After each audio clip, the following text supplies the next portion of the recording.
Pregame.com. This is Brad Powers, pregame.com studios, just off the Vegas Strip. We're counting down my top 25 power-rated teams entering the 2018 college football season. In this particular video, we're going over my number 14 power-rated team. It's the Stanford Cardinal, fresh off a 9-win season and a Pac-12 North Division championship. Stanford with 15 returning starters back in 2018. But the major reason why I like this Stanford team this year, let's move to the offensive side of the ball, where I think it's a much improved offense for Stanford this year, thanks to 9 returning starters. Obviously, number one and most important is the return of Bryce Love at running back. Bryce Love right now, the preseason Heisman favorite. And I think people forget last 4 or 5 games of the season, Bryce Love was hampered by some leg injuries. And I think he could even top his great stats from a year ago. You look at the quarterback spot, KJ Costello's back for year 2 under center. And I thought Costello was performing quite well last 3-4 games of this season. He'll be even better in 2018. And he's got plenty of options to throw to. Top 4 receivers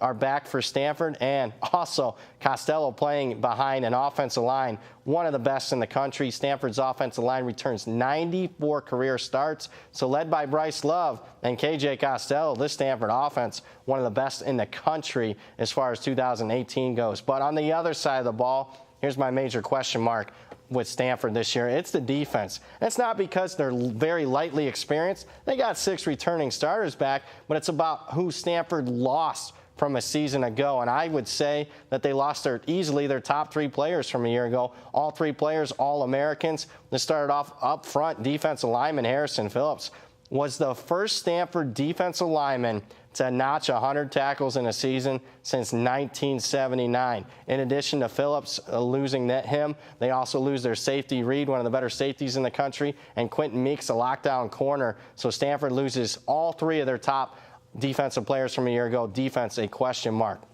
But when it comes to best bets involving Stanford this year, I'm not going to go too far deep into their schedule. Let's go to week number 2, where they host USC. I'm going to take Stanford -3. Guys, I bet this game with a max bet at South Point earlier this season. You can check out my Twitter handle if you want to check out that ticket. But here's why I like Stanford -3 over USC in that game, for a variety of reasons. Number one, Stanford double revenge from last year. They lost not 1 but 2 games to USC last year, including by 3 in the Pac-12 championship game. And then you look at USC possibly playing with a true freshman quarterback in JT Daniels, making his very first road start. I think that's not good news for the Trojans. Give me Stanford -3 in that one. We'll have more team previews and more videos at pregame.com.